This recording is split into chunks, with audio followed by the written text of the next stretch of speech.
अस्सलाम वालेकुम, मेरा नाम सैयदा ज़ैनब अनायर है। मैं अहमद कॉलेज की तालबा हूँ। मैं अहमद कॉलेज से CMW का कोर्स करती हूँ। जैसा कि आज आपके सामने मैं वाटर साइंस का प्रोजेक्ट रिप्रेजेंट कर रही हूँ। मेरे साथ शामिल है निदा, महविश और अनमोल। आप और इसको रिप्रेजेंट करवाने के लिए हमारे क्लास इंचार्ज हमारे साथ मौजूद है मिस्टर। हमारे डॉक्टर्स और नर्सिस जो कि मुआयने के दरमियान नोट करते हैं। इन अलामात की बिना पर मरीजों का मुआयना किया जाता है।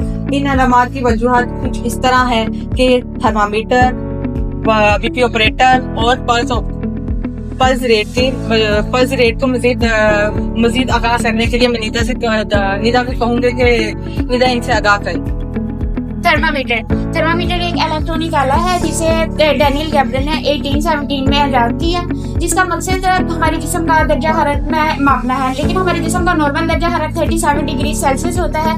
अगर फ़ारेनहाइट में इसे बताया जाए तो 98 डिग्री फ़ारेनहाइट होता है। और जो हमारे जिस्म का नॉर्मल दर्जा हरारत अगर ज्यादा हो जाए तो उसे हम हाइपरथर्मिया कहते हैं, लेकिन अगर ये कम हो जाए तो इसे हम हाइपोथर्मिया कहते हैं।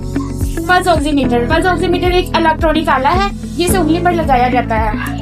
इसकी मदद से हम दो चीजों को मापते हैं। नंबर एक, सबसे पहले जो चीज हम मापते हैं वो ऑक्सीजन है जो खून में मौजूद होती है, जो कि 95% से 100% होती है। दूसरी चीज जो कि हमारे दिल की धड़कन होती है, 1 मिनट में से काउंट किया जाता है, जो कि 60 to 100 पर मिनट होती है। अगर ये इससे ज्यादा हो जाए तो इसे टैकीकार्डिया कहते हैं, लेकिन अगर ये कम हो जाए तो इसे ब्रैडीकार्डिया कहा जाता है।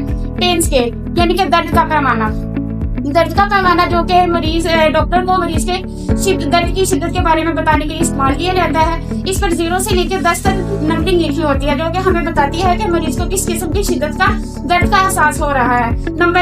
जो 0 नंबर है वो हमें बताता है कि मरीज को बिल्कुल भी दर्द नहीं हो रही है, लेकिन जो 1 से लेकर 3 नंबर है वो बता रहा है कि मरीज को पेन हल्की हो रही है, वो बर्दाश्त कर सकता है। लेकिन जो 4 से 6 नंबर है, 4 से 7 नंबर है, उसमें मरीज को वो ढेर पेन होती है, वो भी बर्दाश्त के काबिल होती है।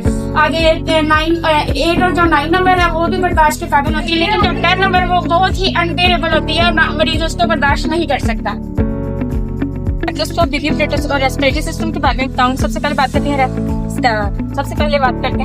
BP ऑपरेटर्स की। BP ऑपरेटर्स का मतलब है ब्लड प्रेशर की पैमाइश करने वाला आला, और इसकी इजाद 1881 में सैमुअल सैगलर ने की थी और इसको बेहतर से बेहतर बनाया गया।